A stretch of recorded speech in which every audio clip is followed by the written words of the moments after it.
जय हिंद साथियों, आपका बहुत बहुत स्वागत है स्मार्ट स्टडी क्लासेस 77 के यूट्यूब चैनल पर। हम आपके बीच में लेकर आ चुके हैं जर्नल स्टडी टॉप क्वेश्चंस। आप इतनी सारी परीक्षाओं में बैठ रहे हैं तो इस सेशन को जोरदार तरीके से लाइक शेयर और चैनल को सब्सक्राइब कीजिए। ये उत्तर प्रदेश पुलिस कांस्टेबल परीक्षा, Madhya Pradesh police constable, Chhattisgarh police constable, Uttar Pradesh review officer, Uttar Pradesh PET, Chhattisgarh PET, Chhattisgarh PSC, UP PC, सभी परीक्षाओं के लिए एकदम आप तैयारी में जुट जाइए। और कभी यह मत सोचिए कि आप अकेले हो, बल्कि यह सोचो कि आप अकेले ही काफ़ी हैं। तो शुरू करते हैं आज के टॉप क्वेश्चंस, देखते हैं कि कितने प्रश्नों का जवाब आप सही सही दे पाते हैं। संविधान सभा के सदस्यों का चुनाव निम्न में से किस पद्धति से हुआ था, ये आपको बताना है। साथियों, आप जानते हैं कि कैबिनेट मिशन प्लान आपने सुना है, तो कैबिनेट मिशन योजना के तहत कब आया था? ये साल 1946 में आया था। और 1946 में ये कहा गया था कि हमारे संविधान सभा के सदस्यों का चुनाव ऑप्शन बी में दिया गया है अप्रत्यक्ष चुनाव पद्धति से किया जाएगा। सीधे गवर्नर के द्वारा नियुक्त नहीं किए जाएंगे, सीधे ब्रिटिश महारानी के द्वारा नियुक्त नहीं किया जाएगा, प्रत्यक्ष भी ये नियुक्त नहीं किए जाएंगे। इनको जो है साथियों अप्रत्यक्ष चुनाव प्रणाली के तहत में 389 सदस्यों का चुनाव आपने जाना कि जो है संविधान सभा में टोटल 389 सदस्य थे। अगला प्रश्न देखिएगा, और इस प्रश्न का जो सही उत्तर है कि अप्रत्यक्ष चुनाव प्रणाली के द्वारा संविधान सभा के सदस्यों का चुनाव किया गया था। अगला प्रश्न आपको बताना है, और अगर आपने संविधान को थोड़ा भी पढ़ा है तो ये संवैधानिक विकास से आने वाले क्वेश्चंस इसी सेशन में आपको मिलने वाले हैं। संविधान सभा के संबंध में असत्य क्या है? संविधान ब्रिटिश प्रांतों से 292 सदस्य शामिल थे हमारी संविधान सभा में। देशी रियासतों से कुल 93 सदस्य शामिल थे। जो चीफ कमिश्नरी क्षेत्र हैं साथियों, उसमें 4 सदस्य शामिल थे, और कुल सदस्यों की संख्या 379 थी। इसमें से असत्य आपको बताना है, फिर से यहाँ पर एक बार ध्यान दे लीजिए। तो असत्य कथन आपको दिख गया होगा साथियों कि संविधान सभा में कुल सदस्यों की संख्या कितनी थी? तो कुल सदस्यों की संख्या 389 थी, ना कि 379 थी। यही गलत हो जाएगा और यही असत्य कथन है। बाकी ब्रिटिश प्रांतों से 292 थे, सत्य है। और देशी रियासतों से कुल सदस्यों की संख्या 93 थी, ये बिल्कुल सही है। और चीफ कमिश्नरी क्षेत्रों से टोटल 4 सदस्य थे। साथियों, संविधान सभा में कुल सदस्यों की संख्या कितनी थी, अब ये प्रश्न पूछा जाएगा। तो ऑप्शन ए में 389 दिया गया है, ऑप्शन बी में 300 जो है 89, 369 या 359। तो आप जानते हैं कि 389 का जो ये संख्या है, ये नंबर ही आपके लिए इम्पोर्टेंट है। और संविधान सभा में कुल 389 सदस्यों का निर्वाचन अप्रत्यक्ष चुनाव पद्धति से किया गया था। अगला प्रश्न देखिएगा, संविधान सभा की स्थापना किए जाने की घोषणा, साथियों मोस्ट इंपॉर्टेंट है, आपको बताना है किए जाने की घोषणा की गई थी क्या? शिमला सम्मेलन 1945 में, ये साथियों बेबेल योजना है 1945, कैबिनेट मिशन 1946, या क्रिप्स मिशन 1942। तो जो ये कैबिनेट मिशन योजना के तहत में साथियों हमारे संविधान सभा की स्थापना किए जाने की घोषणा की गई थी। कैबिनेट मिशन आप जो है याद रखिएगा, ऑप्शन सी आपका पूरी तरह से सही हो जाता है। साथियों, क्रिप्स मिशन किसकी अध्यक्षता में भारत आया था? आप जानते हैं कि Pethick Lawrence, sir Stafford Cripps, AV Alexander, या ए कनिंघम। तो साथियों, जो क्रिप्स मिशन था बहुत ही चर्चित मिशन था, और इसका हमारे भारतीयों ने विरोध किया था। और भारत छोड़ो आंदोलन के दौरान ये आया था, इसी समय सेकेंड वर्ल्ड वार चल रहा था। तो भारत छोड़ो आंदोलन आप जानते हैं कब हुआ था साथियों? साल 1942 में भारत छोड़ो आंदोलन हुआ था, जिसमें हमारे महात्मा गांधी जी ने क्या कहा था? करो या मरो का नारा दिया था। इसे भी आप याद रखिएगा, करो या मरो का नारा किसने दिया था? तो इसको महात्मा गांधी जी ने दिया था। और इसमें साथियों सर स्टेफर्ड क्रिप्स की अध्यक्षता में क्रिप्स मिशन भारत में आया था, इसे आपको याद रखना है। और ऑप्शन बी आपका इसमें पूरी तरह से सही हो जाता है। आया कब था? तो याद रखिएगा, साल 1942 में क्रिप्स मिशन भारत आया था, सर स्टेफर्ड क्रिप्स की अध्यक्षता में। देखिए क्रिप्स मिशन भारत कब आया था, अब आपको डेट भी पता चल जाएगी। 22 मार्च 1922 को आया था, या 22 मार्च 1940 को, 22 मार्च 1941 को, या 22 मार्च 1942 को। तो साथियों 1942 को क्रिप्स मिशन भारत आ चुका था, और आपने देखा कि भारत छोड़ो आंदोलन इस दौरान जो है प्रारंभ हो चुका था। आगे देखिए, इस प्रश्न का जो सही वाला उत्तर हो जाता है 22 मार्च 1942 को क्रिप्स मिशन भारत आया था। साथियों, किसी देश की मुद्रा एवं साख नियंत्रण के उद्देश्य से रिजर्व बैंक की स्थापना किस अधिनियम के द्वारा की गई थी? आपके सामने चार आप जो है अधिनियम दिए गए हैं, चारों मोस्ट इंपॉर्टेंट है, जो कि कई बार परीक्षाओं में पूछे जाते हैं साथियों। देखिएगा साथियों, भारत शासन अधिनियम 1909, जिसे आप जानते हैं कि सांप्रदायिक निर्वाचन का जो प्रारंभ हुआ, ये इसी से होता है और इसी को आप जानते हैं किस नाम से, मार्ले मिंटो सुधार के नाम से आप जानते हैं किसको, भारत शासन अधिनियम 1909 को। भारत शासन अधिनियम 1919 को आप किस नाम से जानते हैं साथियों? चलिए इसको भी हम बताते हैं कि इसी को आप जानते हैं मॉन्टेग्यू चेम्सफोर्ड सुधार के नाम से।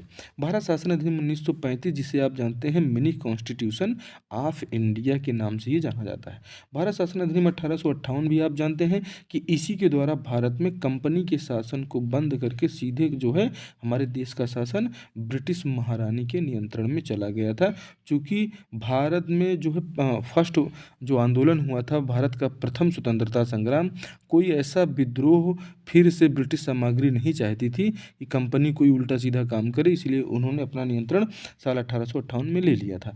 तो जो रिजर्व बैंक की स्थापना है साथियों, भारत शासन अधिनियम 1935, ऑप्शन सी आपका पूरी तरह से सही हो जाता है। इन सभी अधिनियमों के बारे में हम अच्छे से आपको बताएंगे, सभी प्रश्न आपको मिलने वाले हैं साथियों। साइमन आयोग की जो प्रमुख सिफारिशों में नहीं है, अब साइमन आयोग आया था, तो साइमन आयोग जब आया तो इसने कौन कौन सी सिफारिश की?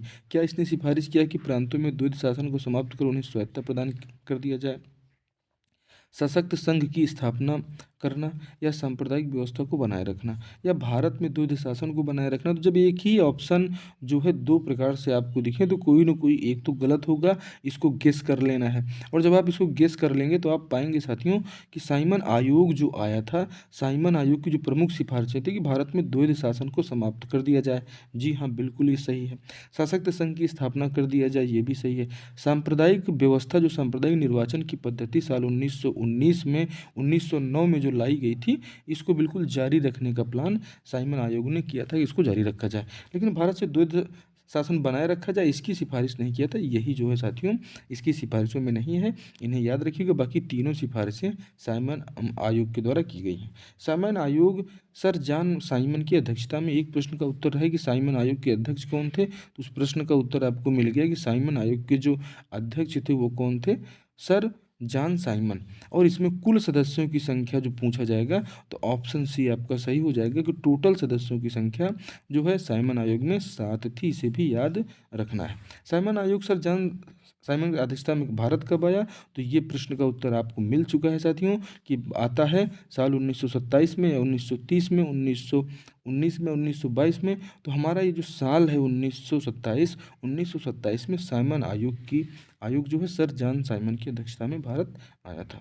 साथियों, प्रांतों में द्वैध शासन की स्थापना निम्न में से किस अधिनियम द्वारा की गई थी? बहुत ही इंपॉर्टेंट है और कई बार ये जो है एमसीक्यू डायरेक्ट पूछ लिया जाता है। चलिए बताइए, भारत परिषद अधिनियम 1909, भारत शासन अधिनियम 1919, भारत शासन अधिनियम 1935। तो प्रांतों में जो द्वैध शासन का साथियों कॉन्सेप्ट है, ये ऑप्शन बी में आपका दिया गया है, भारत शासन अधिनियम 1919। और इसी का विरोध करते करते आप देख रहे हैं कि जो है भारत शासन अधिनियम 1919 प्रांतों में दो प्रकार की जो है व्यवस्थाओं को इसने जन्म दिया।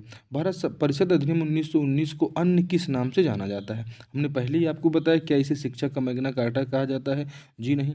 मार्ले मिंटो सुधार के नाम से जाना जाता है, तो इसको नहीं जाना जाता है। भारत परिषद अधिनियम 1909 को मार्ले मिंटो सुधार के नाम से आप जानते हैं। लेकिन साइमन कमीशन या मॉन्टेग्यू चेम्सफोर्ड सुधार, तो मॉन्टेग्यू चेम्सफोर्ड सुधार के नाम से भारत शासन अधिनियम 1919 को जाना जाता है। इसे आप याद रखिएगा, ठीक है। आगे बढ़ेंगे और अगले प्रश्न का उत्तर आपको बताना है कि भारत परिषद अधिनियम 1909 को अन्य किस नाम से जाना जाता है? तो साथियों इसी को जाना जाता है मार्ले मिंटो सुधार के नाम से।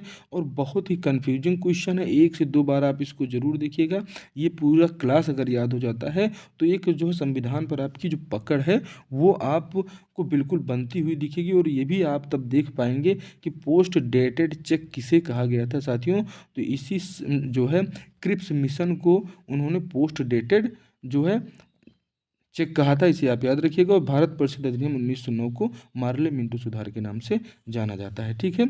आगे बढ़ेंगे साथियों, सांप्रदायिक निर्वाचन का जनक किसे कहा जाता है? तब आप जानते हैं कि मार्ले मिंटो जो हैं, यही लॉर्ड मिंटो उस समय भारत में क्या थे, भारत में वायस राय थे।